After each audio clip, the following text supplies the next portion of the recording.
Hi friends, કેમ છો? તમને બધાને મારા જય અંબે. તો આજે હું બનાવવાની છું બ્રેડની રેસીપી.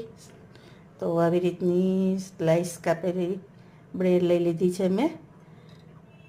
પછી આ ડુંગળી છે, ટામેટાં, કેપ્સિકમ, ચાટ મસાલો, ગરમ મસાલો અને ચીલી ફ્લેક્સ છે. પછી આ થોડુંક પનીર છે જે મેં ઘરે બનાવ્યું હતું, તો એનો ભૂક્કો લીધો છે. હવે આવી રીતે 1 કપ બેસન લેવાનું, 2 કપ બેસન લઈશ. આ બીજો કપ. હવે આપણે એમાં પહેલાં અડધો કપ દહીં છે, તો એ પહેલાં એડ કરી દઈશું. પછી આ ડુંગળી છે એ એડ કરી દેવાની. ટમેટા એડ કરી દેવાના. કેપ્સિકમ છે એ એડ કરી દઈશું.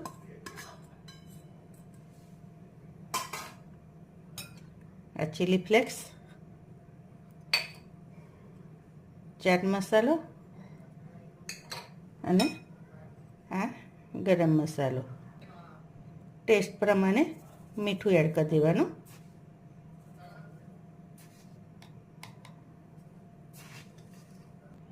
પછી આ પનીરનો ભૂક્કો છે એ પણ આપણે અંદર એડ કરી દઈશું.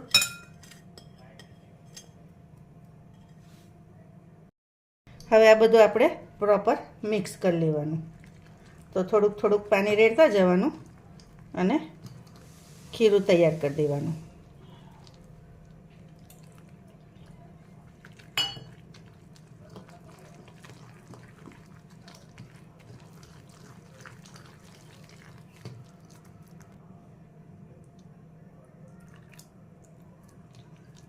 હવે આવી રીતે આપણે થોડુંક પાણી રેડતા જવાનું અને બેટર હલાવતા જવાનું.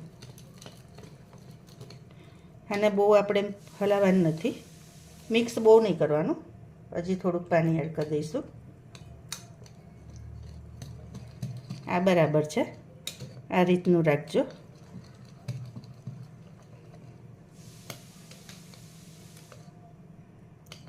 આટલું હોવું જોઈએ. તો 2 કપ બેસનમાં 1.5 કપ પાણી મારે લીધું છે. આ બાકી રહી ગયું છે. હવે આ બ્રેડ છે એને આપણે વચ્ચેથી પીસ કરી લઈશું.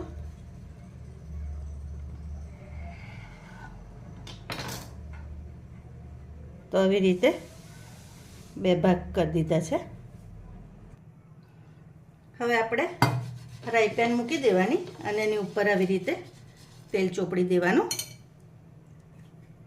પછી આવી રીતે બ્રેડની સ્લાઈસ લેવાની, એની અંદર આવી રીતે ડીપ કરી દેવાની અને પછી આપણે એને તવા પર શેકવાની.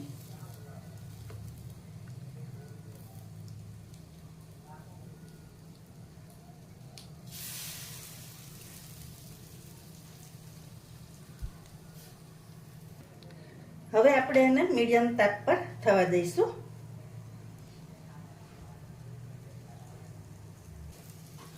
હવે આપણે એને ફેરવી લેવાનું.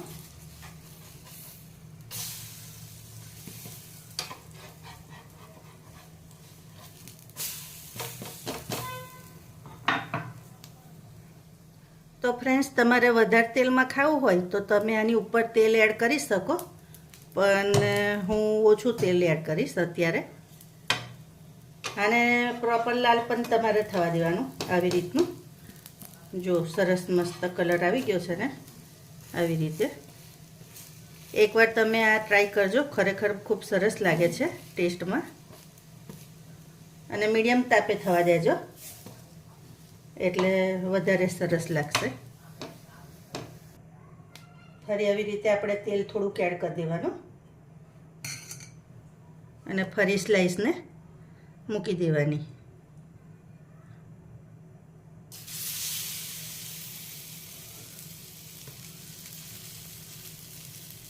આ તમારે લંચ બોક્સમાં બચ્ચાઓને સ્કૂલના ટાઈમે આપો ને તો પણ ચાલે.